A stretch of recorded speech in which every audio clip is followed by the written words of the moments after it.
Friends, আজকে আমি তোমাদেরকে দেখাবো প্রায় 2 ডজন সরস্বতীর মূর্তি। ভাবছো কি করে হলো? আসলে আমি আমার ছেলের একটা ছোট্ট করে বার্থডের আয়োজন করেছিলাম। মানে ওই রেস্টুরেন্টেই তার পছন্দের কয়েকজন বন্ধু এবং আমার পছন্দের কয়েকজন স্কুল মম ফ্রেন্ডস তাদেরকে নিয়ে আমি একটা ছোট করেই জন্মদিনের মতো আয়োজন করেছিলাম। তো বাচ্চাগুলোকে রিটার্ন গিফট কি দেওয়া যায় এটা নিয়ে ভাবছিলাম। হঠাৎই মনে হলো এমন কিছু গিফট দেবো যেটা ইউনিক হবে, কারণ পেন, পেন্সিল, ইরেজার এইগুলো তো দেওয়াই যায়, এগুলো তো সবাই দেয়, তাহলে ইউনিক কি করে হবে? তখনই মনে হলো বেশ কিছু ক্যানভাস কিনে যদি কিছু মূর্তির ছবি এঁকে ওদেরকে দেওয়া যায়।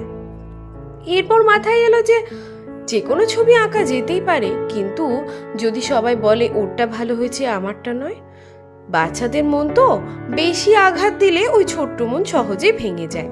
তাই জন্য বেশি আঘাত না দিয়ে আমি একই রকমভাবে মূর্তি আঁকার চেষ্টা করলাম। যেহেতু অনেক বাচ্চা ছিল বা অনেক মা ছিল, তাদেরকে প্রত্যেককে একটা করে দিতে গেলে আমাকে 24টা বানাতেই হতো। তাই জন্য 24টা সরস্বতীর মূর্তি বানালাম। এই কারণেই সরস্বতীর মূর্তি বানালাম যাতে তারা বইয়ের জায়গায়, পড়াশোনার জায়গায় সুন্দর করে এই ছবিটিকে সাজিয়ে রাখে। তাই জন্য আমি সরস্বতী মূর্তি বানানোর আয়োজন করলাম এবং নিজে হাতে আঁকলাম 24টি সরস্বতীর মূর্তি।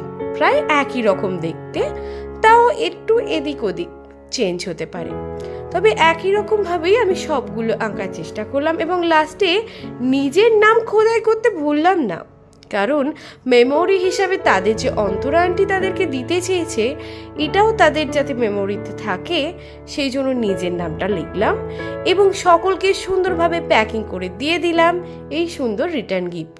আর তারপরে দেখো কি সুন্দর বাচ্চাগুলো লাফিয়ে লাফিয়ে খেলা করছে।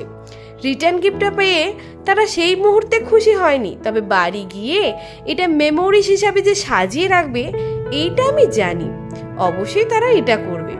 পরে খোঁজ নিয়ে জানতে পারি যে সকলেই প্রায় এই সরস্বতীর মূর্তিটিকে সাজিয়ে রেখেছে বইয়ের টেবিলে, কেউ কেউ তো আবার ঠাকুর ঘরেও স্থান দিয়েছে। সত্যি এইগুলো শুনলে মনে হয় আমার আঁকা সার্থক হয়েছে, এত পরিশ্রম সার্থক হয়েছে। তাই এটা ভেবে আমি ভীষণ খুশি যে সকলের খুব পছন্দ হয়েছে এবং গিফটটা খুব ইউনিক হয়েছে।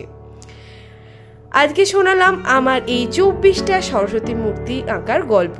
সত্যি এই মূর্তিগুলো আঁকতে অবশ্য বেশ পরিশ্রম হয়েছিল, একই রকমভাবে রং দিয়ে এতগুলো মূর্তি আঁকা, সবগুলোর ফিনিশিং টাচ দেওয়া।